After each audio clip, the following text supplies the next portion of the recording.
بسم اللہ الرحمن الرحیم. میں ہوں ڈاکٹر عبدالجبار خان. آپ دیکھ رہے ہیں doctor Abdul Jabbar Khan official YouTube channel. Marco Rubio نے جو ان کے سیکرٹری آف اسٹیٹ ہیں، انہوں نے سینٹ کمیٹی کے سامنے اپنے بیان دیا ہے. ظاہر ہے کہ اپروول کا پروسیس ہوتا ہے ان کے ہاں. اس میں انہوں نے کہا ہے کہ امریکہ کی تاریخ میں اور اسرائیل کی تاریخ میں یہ جو موجودہ ٹرمپ گورنمنٹ ہے اتنے زبردست وہ پرو اسرائیل ثابت ہوگی کہ تاریخ بتائے گی کہ اس سے زیادہ کوئی ماضی کی حکومت نہیں آئی ہے. یہ مارکو روبیو کا بیان ہے. اور حماس اور حزب اللہ کے خلاف بھی انہوں نے ایک لائنر اپنے اسٹیٹمنٹ میں کہا ہے. ظاہر ہے ان کا اپنا ایک ایجنڈا ہے. سیریا کو انہوں نے توڑ دیا ہے، 3-4 ملک اس میں سے نکل آئے ہیں. ایک پہ ٹرکی کا حصہ قبضہ ہے، تو ایک پہ تو کردستان ہے. کردستان کے لوگ ہیں، ظاہر ہے پرو امریکنز ہیں. اور پھر کچھ حصے میں اسد کے حامی موجود ہے، اور پھر کچھ حصے میں یہ جو بنی امیہ والے ہیں یہ آ گئے ہیں. تو صورتحال کوئی تسلی بخش نہیں ہے. اینی وے، مارکو روبیو کے بیان کی طرف ہم واپس آ جاتے ہیں کہ انہوں نے جو بیان دیا ہے سینٹ میں، اس میں یہ کہا ہے کہ ہم اسرائیل کے ساتھ زبردست طور پر اس کے حامی ہیں اور اس کو سپورٹ کریں گے. پاناما کے حوالے سے اس نے کہا جی کہ آپ کو فکر کرنے کی ضرورت نہیں. پاناما جو ہے ہماری کینال ہے، ہم اس کو ٹیک اوور کر لیں گے، جب جی چاہیں گے پاناما کو کر لیں گے. یہ انہیں نہیں معلوم کہ پاناما میں، پیرو میں، میکسیکو میں، ایون ارجنٹائن میں اور برازیل تک میں چین کا اثر موجود ہے. برکس کی شکل میں برازیل موجود ہے، B for Brazil, B for BRICS. اور باقی جنوبی امریکہ میں چائنا کا ہیوج انویسٹمنٹ ہے، پراپرٹی تک خرید لی گئی ہے. اور اگر کسی بھی طور پہ، جیسا کہ پریزیڈنٹ ٹرمپ نے پہلی اسٹیٹمنٹ دی تھی اپنی انسٹالیشن کے بعد جو حکم نامے جاری کیے گئے تھے، آپ نے دیکھا ہو کہ میکسیکو کے حوالے سے کیا ہوا ہے. بالکل ایک جنگ کسی کیفیت پیدا کرنے کی کوشش کی گئی ہے، اور کچھ نہیں معلوم کہ امریکہ کیا ایکشن لیتا ہے. لیکن سامنے کوئی چھوٹا ملک نہیں ہے، وہاں پہ چائنا ہے. تائیوان کے حوالے سے جو بیان دیا ہے مارکو روبیو نے، اس پر بھی چائنا نے زبردست ریزنٹمنٹ کا اظہار کیا ہے. چین امریکہ کے لیے سب سے بڑا چیلنج ہے آج کے دور کا، اس صدی کا سب سے بڑا چیلنج چین ہے. پہلے جو چیلنج تھے وہ اسلام تھا. پہلے اسلام کے نام پر دہشت گردی کی گئی، افغانستان ہو، لیبیا ہو، عراق شام ہو اور یمن ہو. ایران کے خلاف کارروائی ہو، اسرائیل کو سپورٹ کرتے ہوئے لیبنان کے خلاف کارروائی ہو، وہ دہشت گردی. پاکستان کے خلاف کارروائی کی جی ہم پتھر کے ایج میں آپ کو داخل کر دیں گے. Things are changing now. یہ تو پاکستان کی گورنمنٹ کے کیا پرائیورٹیز ہیں، یا پھر لیک آف ان کا انٹرسٹ ہے، یا lack of capabilities and potential and capacity ہے کہ انہوں نے چین جیسے عظیم دوست کے ساتھ ایک ایسی سچویشن پیدا کر دی ہے کہ جہاں پہ پاکستان کے صدر کو خط لکھنا پڑ رہا ہے، چین کے صدر کو ایک قسم کا معافی نامہ بھیجا جا رہا ہے. معافی نامہ نہیں تو راضی نامہ سمجھ لیجیے، ہم آپ پہ راضی ہیں جی، آپ ہم سے راضی ہو جائیں. تو ایسی صورتحال کیوں پیدا ہوئی ہے؟ یہ پیکا وغیرہ کا جو ایکٹ ہے نا، یہ اپنے عوام کو تو آپ دبا سکتے ہیں، دنیا کی آوازیں نہیں دبا سکتے. دنیا کی آوازیں آپ دبا نہیں سکتے. وہ بولیں گے، وہ سوشل میڈیا کا استعمال کریں گے. دنیا میں جدید ترین ایپس آ رہی ہیں. اب ایلون مسک کا جو ہے یہ آئی فون ایک ایسا آ رہا ہے جدید ترین، بہت جلدی، جو براہ راست جو ہے وہ ایلون مسک کے اسٹار لنک سے لنک ہوگا. پھر آپ کیا کریں گے؟ آپ نے ٹویٹر بند کر دیا، ٹویٹر پہ بھی آپ اپنے استعمال کرتے ہیں، عوام کو استعمال نہیں کرنے دیتے. اور یہ جو registration of different act different cases ہو رہا ہے، یہ بھی کام نہیں آئیں گے. عدالت کو تقسیم کر دی. 26 ترمیم جو ہے وہ پاکستان کے آئین پر ڈاکہ ہے. 26ویں ترمیم ان دی کانسٹیٹیوشن آف پاکستان از اے ڈیکوٹی. کس پر؟ آئین پر.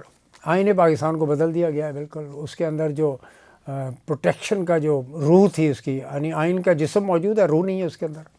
آزادی کی روح، آزاد روح، فریڈم آف ایکسپریشن، اس کو آپ نے کرٹیلمنٹ کرنے کی کوشش کی ہے. وہ نہیں چلے گا. یورپین یونین نے بڑا واچ ڈاگ ہیں، they are watch dogs. Amnesty International is a watch dog. United Nations موجود ہے، امریکہ خود موجود ہے. اور پھر ٹرمپ کی جو ایڈمنسٹریشن ہے، آپ اس سے کچھ بھی توقع کر سکتے ہیں. ظاہر ہے اس کی یہ سیکنڈ ٹرم ہے، اس کے بعد تو اس نے پریزیڈنٹ بننا نہیں ہے. اور اس دوران میں انہوں نے وہ کچھ کر جانا ہے جو ان کے من چاہے گا کریں گے وہ. تو آپ کو اپنی جو معاملات ہیں وہ خود آپ کو ہینڈل کرنے ہوں گے. خود کر لیں تو بہت بہتر ہے. بیٹھ جائیں کمرے میں زبردستی، جیسے الارقم کا کیس ہوا تھا مہاتیر محمد کا ملیشیا میں، کہ اس نے اپنا ایک عقیدہ دے دیا تھا، تو مہاتیر محمد نے فیصلہ کیا کہ آڈیٹوریم میں بیٹھ کے مسئلہ حل کریں، اور جو صحیح ہے وہ صحیح ہے، جو غلط ہے اس کو اندر کر دیا اس نے. گروپ ہی ختم ہو گیا.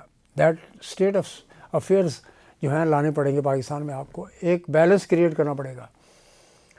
پی ٹی آئی کے چیف کے ساتھ، عمران خان کے ساتھ آپ بیٹھ کر بات کریں گے. آپ کتنا بھی نلیفائی کر دیں، کتنا بھی ایروڈ کر دیں، کتنا بھی ایریڈیکیٹ کر دیں آپ جوڈیشری کی طاقت کو، جوڈیشری کا جو اپنا ایک مقام ہوتا ہے، عدلیہ کا ایک مقام ہوتا ہے، وہ کمپرومائز ہو چکا ہوا ہے. لیکن آخر کب تک؟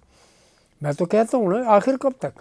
ایک ہے آپ کو جانا تو قبر میں ہے، مجھے بھی جانا ہے قبر میں. دنیا میں جو مرضی کریں، جانا تو جواب تو دینا ہے آپ کو، قبر میں بھی حشر میں بھی. تو جناب یہ ہے کچھ صورتحال اس ملک کی. جو مالک ہیں، جو 250 ملین 25 کروڑ عوام ہیں، they are the owners, they are suffering at the hands of the corrupt bureaucracy. اور یہ جو قانون سازی ہے جس پر بلاول نے کہا کہ جی مجھے تو پتہ نہیں تھا، میں تو امریکہ میں ہوں. ارے بھائی آپ کے والد نے سائن کر دیا، صدر پاکستان نے، آپ کہہ رہے جی مجھے پتہ ہی نہیں ہے. تو آخر کب تک؟ میں یہی پوچھتا ہوں نا، آخر کب تک؟ How long the people of Pakistan will continue suffering at the hands of those have not or haves کی جنگ ہے. پاورٹی کا آپ کی 8% سے زیادہ انمپلائمنٹ ریٹ ہے. 8%، وہ بھی پڑھے لکھے لوگ. جو بے پڑھے لکھے لوگ ہیں، اسکلڈ اور انسکلڈ، وہ الگ بے روزگار ہیں. 12 سے 14% آپ کا جو ہے نا امپلائمنٹ کا ریشیو دنیا میں کہیں نہیں ہے. افریقہ کی کنٹریز کے اندر جو ہے یہ اس قسم کا آزادی رائے پہ پابندی ہے 2 ملکوں میں، باقی پاکستان تیسرا شامل ہو گیا.